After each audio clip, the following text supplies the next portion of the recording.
वाह वाह वाह वाह, धन्यवाद आपको है अखिलेश जी। आप यदुवंशी बनते हैं, यादव बनते हैं, गौशाला चलाने का काम आपका है, गाय पालने का काम आपका है, कृष्ण के वंशज होते हैं। आज हम गाय पाल रहे हैं, गौशाला चला रहे हैं, उनकी सेवा कर रहे हैं, तो आपको दुर्गंध आ रही है। हमको लगता है आप यादव नहीं हैं, केवल आप बनते हैं यादव।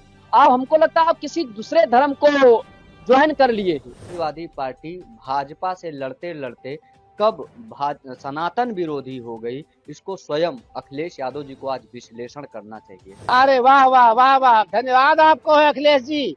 आप यदुवंशी बनते हैं, यादव बनते हैं, गौशाला चलाने का काम आपका है, गाय पालने का काम आपका है, कृष्ण के वंशज होते हैं। आज हम गाय पाल रहे हैं, गौशाला चला रहे हैं, उनकी सेवा कर रहे हैं, तो आपको दुर्गंध आ रही है, आप इत्र फैला रहे हो।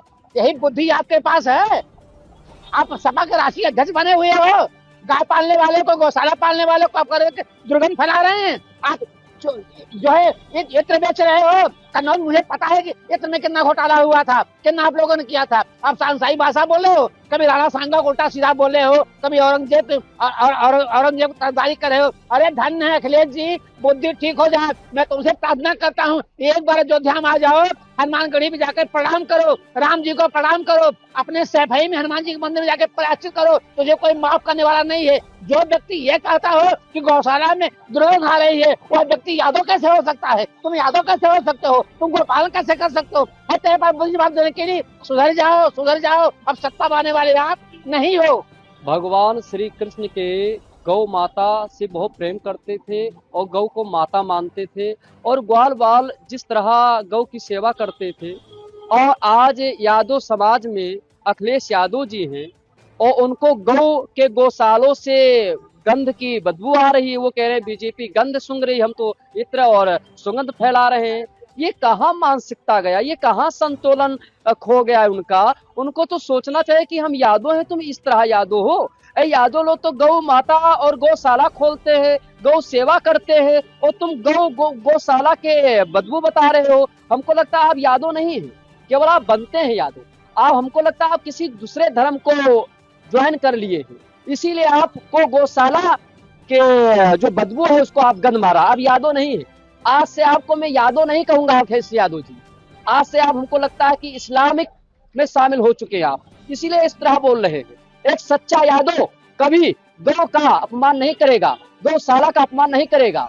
और आप समाजवादी पार्टी के राष्ट्रीय अध्यक्ष हैं, और इस तरह जो हमारे यादव लोग हैं, जो ग्वाल बाल हैं, जो साधु संत हैं और गौ की सेवा करते हैं, गौशाला खोलते हैं, उनके हृदय में बहुत बड़ा चोट पहुंचा है आपके इस बयान पर। आप आइए अयोध्या में राम मंदिर के सामने माफी मांगिए और अपना लुकना लगड़िए और यादव से माफी मांगिए। जितने भी हमारे हिंदुस्तान में यादव समाज रहते हैं उनसे आप माफी मांगिए। यादव समाज के चरणों का धूल आप पान कीजिए, तब आपका ये अपराध समाप्त होगा। ये उत्तर प्रदेश का दुर्भाग्य रहा, उत्तर प्रदेश वासियों का दुर्भाग्य रहा कि हमने समाजवादी पार्टी के नेता के रूप में अखिलेश यादव जी को पूर्व में मुख्यमंत्री चुना था, और बड़ा उम्मीद था इनसे कि ये यादव समाज से आते हैं, यादव परिवार से आते हैं, और यादव समाज तो हमेशा से गौ सेवक रहा है।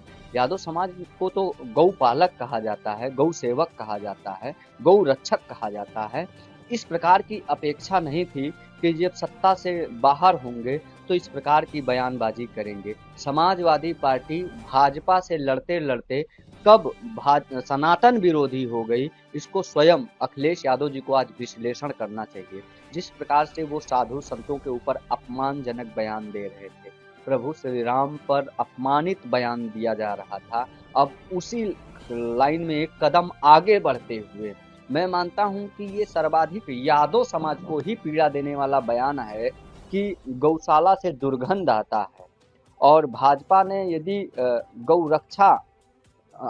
गौरक्षा के उद्देश्य से प्रदेश में गौशाला का निर्माण करवाया है, तो उस पर तीखी प्रतिक्रिया देते देते ये भाजपा पर प्रतिक्रिया देते देते ये सनातन पर ही तीखी प्रतिक्रिया देने लगे।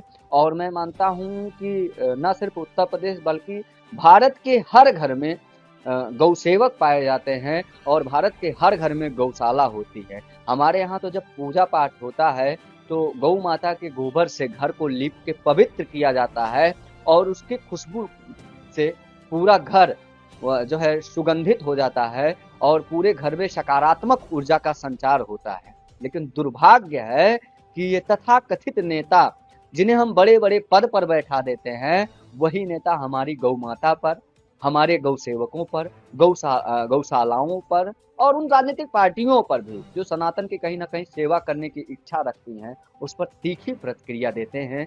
ये मैं मानता हूं कि सनातन पर सवाल खड़ा किया जा रहा है, गौ माता पर सवाल खड़ा किए जा रहे हैं। हमारी खबरों से जुड़े रहने के लिए हमारे चैनल को सब्सक्राइब करें और बेल आइकन को दबाएं ताकि खबर की नोटिफिकेशन आपको मिलती रहे।